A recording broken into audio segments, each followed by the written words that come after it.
Today is just gonna be another one of those days where I talk about a variety of different things going on in the sports world. Now, I must admit, things are a little dry right now. It's not the most entertaining, but I do have a list that I think will keep you guys entertained for around 10 minutes. Today we'll be talking about DeAndre Hopkins, my thoughts on Madden 24 so far, Bradley Beal going to the Suns, the Twins being absolutely horrible, and much more. I would like to say before we hop into this video though, you can use code WyattzWorld on either G Fuel or PrizePicks.com. G Fuel, it'll save you a discount on any G Fuel products, and Prize Picks, it'll match up to $100 of your first deposit. Also, don't forget to use code Wyatt10 on any Waggle merchandise. Link is in the bio. Now that I'm done plugging, let's get into the video.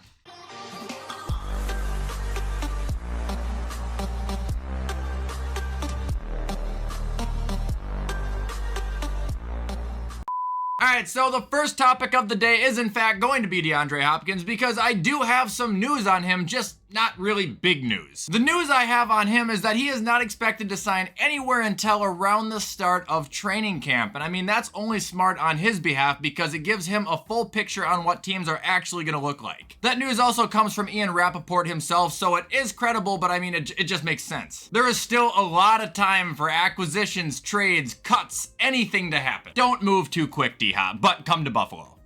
Alright, next topic we got is Jair Alexander in the uproar he caused with his comments about Jordan Love. For anybody who doesn't know what Jair said, he said that he believes Jordan Love is the best quarterback in the league, and obviously people are not happy with this. Look, if you're upset with this, you are thinking way too deep into the situation. Any player on a team is gonna say that about their quarterbacks. They would be assholes not to. Go ask Sterling Shepard who he thinks the best quarterback in the league is. I bet you he'll say Daniel Jones. Ask Christian Kirk, he'll say Trevor Lawrence. Ask CD, he'll say Dak. It's literally just players hyping up their quarterbacks. Like, you're not gonna be on a team and say that the best quarterback in the league plays somewhere else. You're just not gonna do that.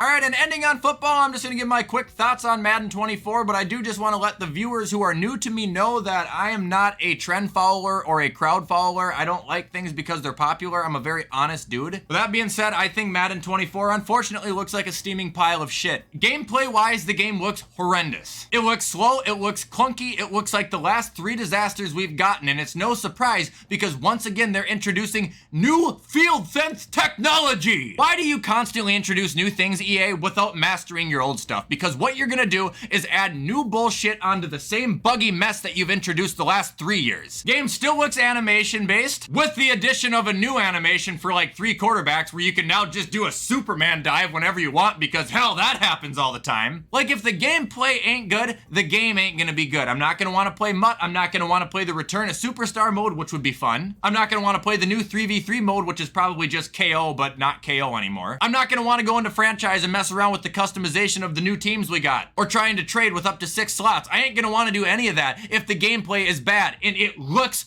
bad. When we play football games, we want it to be fun, we want it to be fast, we want it to be entertaining, not slow, clunky, and aggravating. My guess right now is this game is going to once again bomb.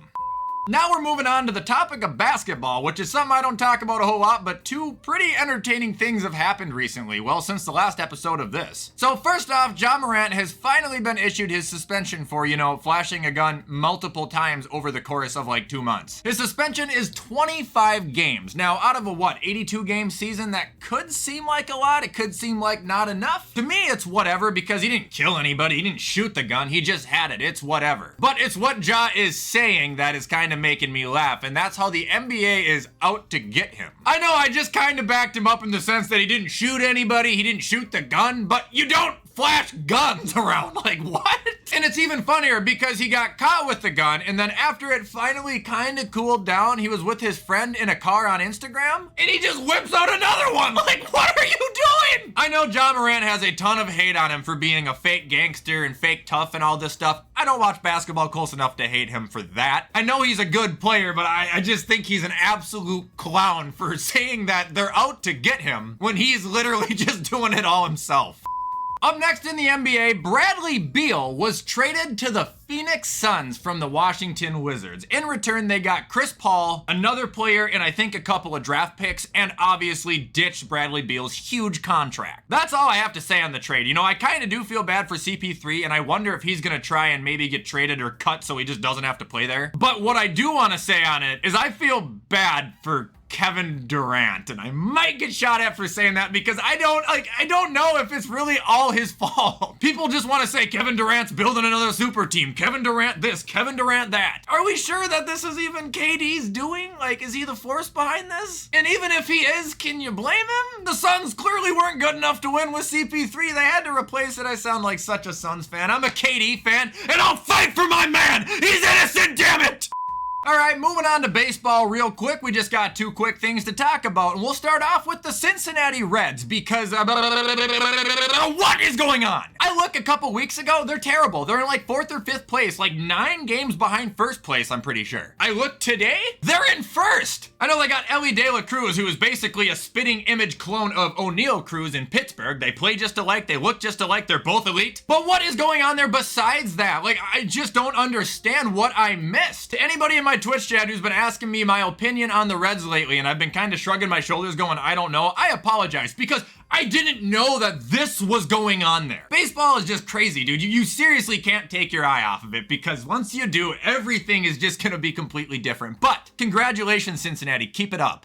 Now we're going to move on to the next topic of baseball, and this one I'm not going to be so nice about because it's about my pathetic-ass Minnesota Twins and how they have the worst manager in the history of professional baseball. The Twins are 36-37, somehow, someway, 2 games still in 1st place for the AL Central. Don't get it. The thing about it, though, is we should be probably 42, 43, maybe even 44 wins. Our offense has not been good. We miss Luis Arias desperately. But that's not the problem, and not the whole thing at least. The problem is our dumbass manager Rocco Baldelli and his nerve to pull our pitchers after 40 pitches or they give up 2 hits, one or the other. The guy doesn't allow pitchers to fight their fights. He doesn't allow them to get out of jams. He doesn't allow them to go a distance. We are the only team who has not had a pitcher pitch a shutout game in almost 1,500 fucking days. The next closest team was 700. Like, it's insane. It's serious. I'm mad. Anybody else who's a Twins fan? Are you with me here? If we do not win a playoff series, so something we're not gonna do, this son of a bitch better be fired because if he is somehow our manager next season, I'm done. All right, now we're moving on to a video game review and WWE to end it as always because I got a rant. So the video game review though is gonna be me talking about Zelda Tears of the Kingdom. Game is for anybody who wants to get it and you've played Breath of the Wild, I'm telling you right now, it's the same exact game except extremely different, extremely better. Much bigger map, new shrines, new puzzles, a lot of new abilities. It makes the game and traveling just easier. Honestly, I'm only probably 4 hours into the game and I still feel like I'm finding new things every 5 seconds. And I know it might be confusing how I said, you know, they're different but the same. And the reason I say that is because it's the same map. The movement, the weapons, the enemies, everything is the same, but there's just more of everything. I mean, this game, there's basically 2 maps. There's the original map and then a map floating above that map. You know what I'm saying? Now, for those who don't know what Zelda is, or those who have tried to play it and can't get into it, I'm trying to help you because I was the same way. It took me 4 attempts to get into Breath of the Wild. Hear me out. You are simply just trying to go places you shouldn't go yet. Follow the path that it guides you in at the beginning of the game. You will get into a rhythm and understand what you're supposed to be doing. My favorite thing to do is go and explore different sections and unlock different parts of the maps. I'll do a tower, then I'll do the shrines around it. I'll move on to another tower. I'll do the other shrines around it. And by then, I'm sidetracked in a different mission or I'm doing a divine beast or whatever it is. If you go somewhere and you're dying and you're dying and you're dying, go somewhere else. Level up, get better armor, better weapons, go back. But my review so far on Tears of the Kingdom, 12 out of 10. And Breath of the Wild was an 11. So fun to play, you get lost. And lastly, we're going to talk about WWE and the problem that they're already running into that I warned you about just 2 weeks ago. What did I say just 2 weeks ago about Cody Rhodes dethroning Roman Reigns? I said 1 of 2 things will happen. The crowd will either be sick of Cody or they will want someone else to win. If you watch SmackDown on Friday, I think it's very obvious the crowd wants someone else to win. Jay. Right now, if Cody interrupted this program and beat Roman, they would hate him. Everybody would fucking hate him. And I'm not defending the Bloodline storyline. I'm sick of it. We've already seen Roman Roman versus Jay. It's dumb, but the crowd would eat Cody alive. So how are they gonna fix this problem? What are they gonna do? Well, here is unfortunately my only guess. All the way until the Royal Rumble, Cody is doing his own thing on Raw. SmackDown, we're gonna have the Usos face Roman and Solo at Money in the Bank. I expect Solo to lose that match. That will cause friction between him and Roman. Then we'll have a match between Roman and Jimmy, Roman and Jay, probably Roman and Solo. We know he's not gonna lose any of them, so it doesn't matter. Then at the Royal Rumble, once again, unfortunately, Cody is gonna win it back to back. The crowd is going to hate it because it's gonna be so damn predictable. Where him and Roman will once again face off at WrestleMania, where Cody finally gets the win and the crowd is going to go mild. That's my honest guess as to how the rest of this year is gonna play out. I don't see anything else happening.